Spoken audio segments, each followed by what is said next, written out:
आज मैं आपको बताऊंगा उस प्रसंग के बारे में जब हनुमान जी ने वाल्मीकि जी से पहले राम कथा लिख दी थी।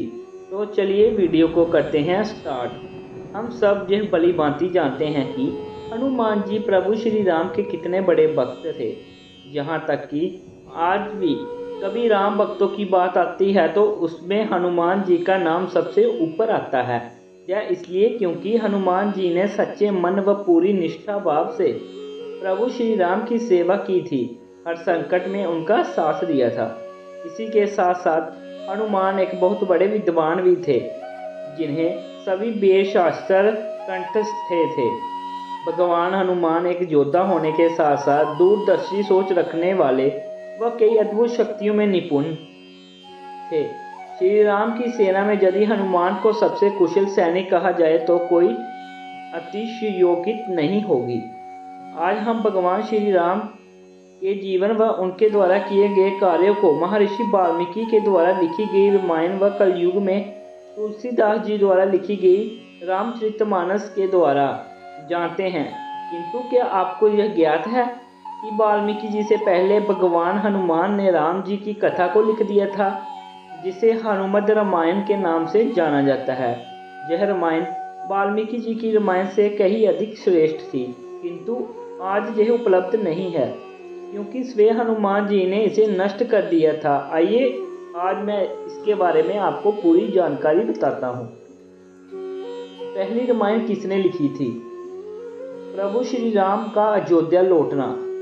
14 वर्ष के वनवास व दुष्ट रावण का वध करके प्रभु श्री राम अपने छोटे भाई लक्ष्मण, पत्नी सीता, भक्त हनुमान व कुछ अन्य लोगों के साथ वापस अयोध्या लौट आए।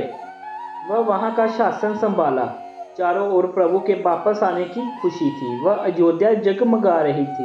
इसी बीच भगवान राम ने माता सीता का त्याग कर दिया। वह माता सीता फिर से वनवास के लिए चली गई। धीरे धीरे प्रभु श्री राम ने अयोध्या में राम राज्य की स्थापना की व धर्म, सत्य व न्याय व्यवस्था को पुनर्स्थापित किया। इसी बीच हनुमान जी ने हिमालय जाकर महादेव की तपस्या करने का सोचा। इसके लिए वे अपने प्रभु श्री राम से आज्ञा लेकर हिमालय पर्वत चले गए।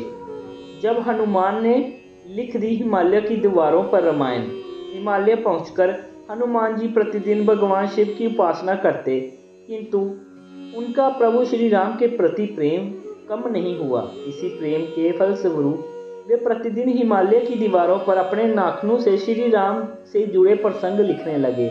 इसी तरह उन्होंने पूरी राम कथा हिमालय की दीवारों पर उकेर दी। इस रामायण में उन्होंने प्रभु श्री राम से जुड़ा हर एक प्रसंग बहुत ही रोचक तरीके से लिखा। वह कभी न नष्ट होने के उद्देश्य से इसे हिमालय की दीवारों पर अपने नाखूनों से उकेरा। जब वाल्मीकि जी अपनी रामायण दिखाने कैलाश जाने लगे, दूसरी ओर महर्षि वाल्मीकि जी को भगवान ब्रह्मा के आदेश पर नारद मुनि के द्वारा संपूर्ण रामायण का ज्ञान हो चुका था। ब्रह्मा जी के आदेश अनुसार उन्होंने प्रभु श्री राम के जीवन पर एक और रामायण की रचना कर दी थी। महर्षि वाल्मीकि एक महान कवि थे। उन्होंने कई रचनाएं भी की थी। इसी क्रम में उन्होंने भगवान श्री राम पर आधारित रामायण को छंदबद्ध रूप में लिखा। जन उन्हें संपूर्ण रामायण की रचना कर दी। तब वे इसे भगवान शिव को दिखाने के उद्देश्य से इसे कैलाश पर्वत ले जाने लगे। कैलाश पर्वत जाते समय बीच में वे हिमालय के पर्वतों पर हनुमान जी को मिले। जब हनुमान जी ने द्वारा लिखी गई रामायण को देखा तो यह देखकर वे आश्चर्यचकित रह गए, क्योंकि हनुमान जी की रामायण उनकी रामायण से कहीं अधिक श्रेष्ठ थी। उन्हें ये अच्छा से ज्ञात था कि हनुमान प्रभु श्री राम के कितने बड़े भक्त हैं। वह उनके जीवन से भली भांति परिचित हैं। उन्होंने हनुमान जी के द्वारा लिखी गई रामायण की खुलकर प्रशंसा की, किंतु साथ में ही यह भी कहा कि अब लोग उनके द्वारा लिखी गई रामायण को भूल जाएंगे, क्योंकि हनुमान जी की रामायण उनके द्वारा लिखी गई रामायण से कहीं अधिक श्रेष्ठ थी। हनुमान जी ने समुद्र में डुबो दी अपने द्वारा लिखी रामायण। जब हनुमान जी ने वाल्मीकि जी के चेहरे पर आए चिंता के भावों को देखा और उनकी व्यथा को समझा तो उन्होंने सोचा कि वाल्मीकि जी एक महान कवि हैं।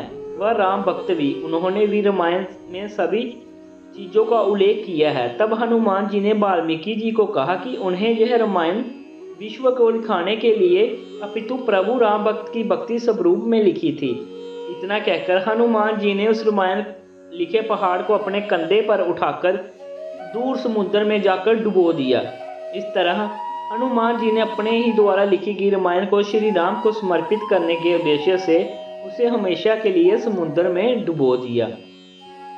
हनुमान जी का त्याग देखकर वाल्मीकि जी ने लिया प्रण। भगवान हनुमान जी का इतना बड़ा त्याग व भक्ति भाव देखकर महर्षि वाल्मीकि अभिभूत हो गए। उन्होंने कहा कि हनुमान जी की महिमा लिखने के लिए शायद उन्हें एक जन्म और लेना पड़े। इसके बाद उन्होंने प्रण लिया कि वे एक बार और जन्म लेंगे व रामायण का एक नया संस्कार निकालने जो इससे भी ज़्यादा श्रेष्ठ होगी व साथ में उनमें हनुमान जी की व्याख्या भी होगी। इसलिए इस तुलसीदास जी महर्षि वाल्मीकि जी का पुनर्जन्म माना जाता है, जिन्होंने न केवल रामचरितमानस को आमजन की भाषा में विस्तार से लिखा अपितु हनुमान चालीसा भी लिखी। तो ये थी हमारी आज की प्राचीन कहानी, जो कि वाल्मीकि जी से भी पहले हनुमान जी लिख चुके थे रामायण के प्रसंग। तो इसी के साथ हमारी वीडियो समाप्त होती है। तो मिलते हैं एक नई कथा के साथ नई वीडियो में।